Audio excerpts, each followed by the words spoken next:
Hi friends, Hyderabad రెస్టారెంట్లో apricot delight చాలా special sweet. ఇది చాలా డెలీషియస్గా చాలా స్పెషల్గా ఉంటుంది కదా, కాకపోతే కొంచెం కాస్ట్ ఎక్కువ. బట్ ఇంట్లో ఎలా చేసుకోవాలో నేను ఇప్పుడు చెప్తాను. తక్కువ కాస్ట్ అయిపోతుంది. బట్ ఆ వీడియోలోకి వెళ్ళే ముందు ఈ వీడియో లైక్ చేయండి, నా ఛానల్ సబ్స్క్రైబ్ చేయండి. సో 200 గ్రామ్స్ ఆప్రికాట్ తీసుకుంటే 500 ml వాటర్ తీసుకొని వేడి చేయండి. ఆప్రికాట్స్ మనకి డ్రై ఫ్రూట్ షాప్లో దొరుకుతాయి కదా, ఒక 200 గ్రామ్స్ తీసుకోండి. సో ఇదైతే ఒక 200 రూపీస్ అలా ఉంటుంది. బట్ మనకైతే టేస్ట్ చాలా బాగుంటుందండి. ఒకసారి ట్రై చేసి చూడండి. పద్దాక అయితే చేయము, బట్ ఏంటంటే ఎప్పుడైనా రిలేటివ్స్ వచ్చినప్పుడు, ఫ్రెండ్స్ వచ్చినప్పుడు ఈ స్వీట్ పెడితే చాలా స్పెషల్గా ఉంటుంది.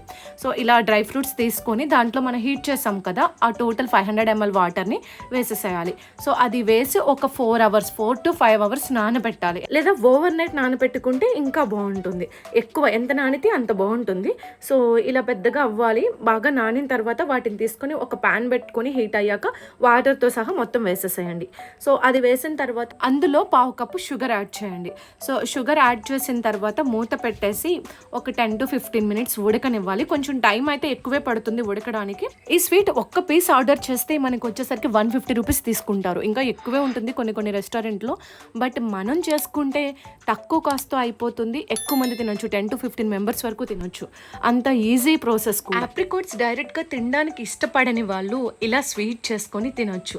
టేస్ట్ కూడా అంతే బాగుంటుంది. సేమ్ టేస్ట్ రావాలంటే సేమ్ కొలతలు ఏవైతే ఉన్నాయో అవి ఫాలో అవుతే మనకి రెస్టారెంట్లో వచ్చినట్టే ఆ టేస్ట్ వస్తుంది. ఇలా కంప్లీట్గా ఉడికిన తర్వాత దగ్గరికి ఇలా అయిపోవాలి. షుగర్ వేసడం వల్ల పాకంలా వస్తుంది. సో కంప్లీట్గా ఉడకనివ్వాలి.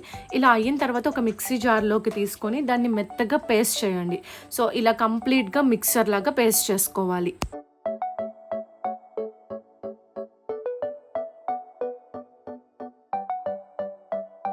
తర్వాత ఒక ప్యాన్ పెట్టి అందులో 1/2 లీటర్ మిల్క్ తీసుకోండి.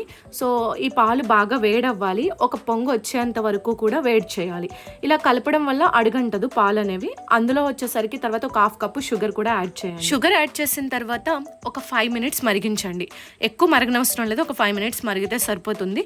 తర్వాత ఒక చిన్న గ్లాస్లో ఒక 1/2 గ్లాస్ వరకు మిల్క్ తీసుకోండి. పచ్చిపాలు తీసుకొని అందులో ఒక 2 స్పూన్స్ కస్టర్డ్ పౌడర్ యాడ్ చేయండి. సో ఈ 2 స్పూన్స్ కస్టర్డ్ పౌడర్ యాడ్ చేసిన తర్వాత బాగా మిక్స్ చేయాలి. అవి మనకి ముద్దలు అవ్వకుండా కంప్లీట్గా మిక్స్ అయ్యేలాగా మిక్స్ చేసుకోండి.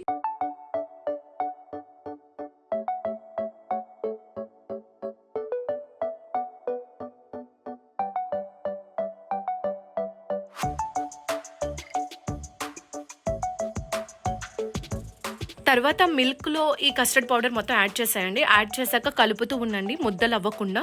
స్టవ్ మీడియంలో పెట్టుకొని ఇలా కలుపుతూ ఉండాలి. మరీ ఎక్కువసేపు మరగనివ్వకూడదు, ఎందుకంటే కస్టర్డ్ పౌడర్ వేసిన తర్వాత అది చిక్కగా అయిపోతుంది. సో కొంచెం పలచగా ఉండగానే అది తీసేసుకోవాలి. ఎక్కువ మరిగితే మరీ థిక్గా అయిపోతుంది. మరీ చిక్కగా అవ్వకుండా కొంచెం పలచగా ఉండగానే gas off చేసేసేయాలి.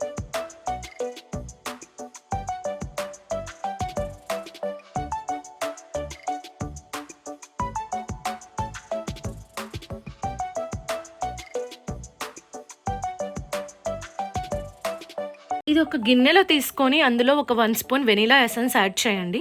So vanilla essence కూడా డ్రై ఫ్రూట్ షాప్లో, కేక్స్ షాప్లో దొరుకుతుంది. వెనిలా ఎసెన్స్ యాడ్ చేసి బాగా మిక్స్ చేయాలి. మళ్ళీ అదంతా మిక్స్ అయ్యేలాగా బాగా కలపండి.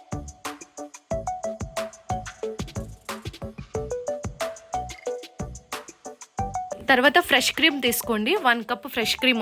ఇది మార్ట్స్లో దొరుకుతుంది, ఏ కిరాణా షాప్లో అయినా దొరుకుతుంది. సో ఇలా ఫ్రెష్ క్రీమ్ ఒక 1 కప్ తీసుకొని అందులో 2 స్పూన్స్ షుగర్ పౌడర్ చేసి దాన్ని యాడ్ చేయాలి.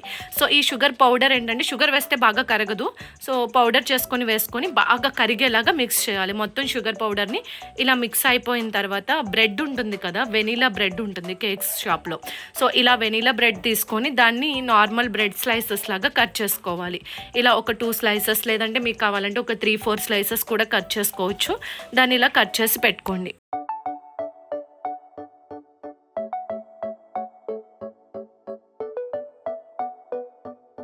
తర్వాత ఒక బాక్స్లో ఇలా తీసుకోండి. దాంట్లో ఫస్ట్ ఆప్రికాట్ డిలైట్ మొత్తం అప్లై చేయండి. ఒక 1 స్పూన్ తీసుకొని మొత్తం లేయర్ లాగా అప్లై చేయండి. అది అప్లై చేసిన తర్వాత మనం బ్రెడ్ స్లైసెస్లా కట్ చేసాం కదా, సో ఆ బ్రెడ్ స్లైస్ని ఒకదాన్ని పెట్టండి. అందులో వచ్చేసరికి ఫస్ట్ ఏదైతే ఫ్రెష్ క్రీమ్ షుగర్ మిక్స్ చేసాం, తర్వాత ఫ్రెష్ క్రీమ్ ఉంది కదా, షుగర్ పౌడర్ మిక్స్ చేసింది, సో ఆ ఫ్రెష్ క్రీమ్ని మొత్తం అప్లై చేయండి. కొంచెం ఎక్కువగానే వేయాలి. సో దీనివల్ల ఏంటంటే ఆ బ్రెడ్ బాగా నాని మంచి టేస్ట్ వస్తుంది. తర్వాత మళ్ళీ ఇంకొక స్పూన్ ఆప్రికాట్ తీసుకొని ఆ మిక్చర్ని మళ్ళీ అప్లై చేయండి. ఒక లేయర్ లాగా అప్లై చేయాలి.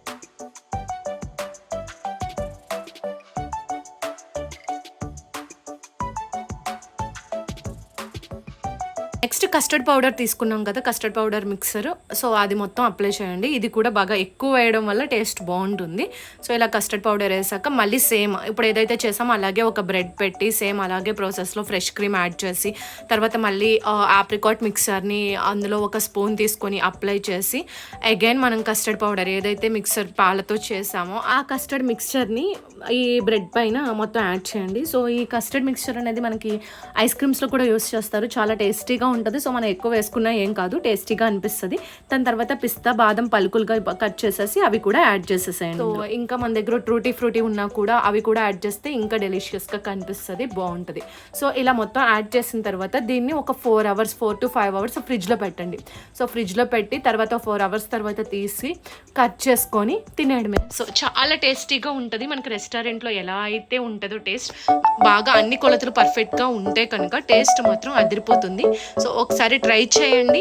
ఇది పెద్ద ఖర్చు కూడా అవ్వదు. ఆప్రికాట్ కొంచెం కాస్ట్ ఎక్కువ అవుతుంది, కానీ చాలా టేస్టీగా ఉంటుంది. వీడియో నచ్చితే లైక్ చేయండి, నా ఛానల్ సబ్స్క్రైబ్ చేయండి. Thank you for watching.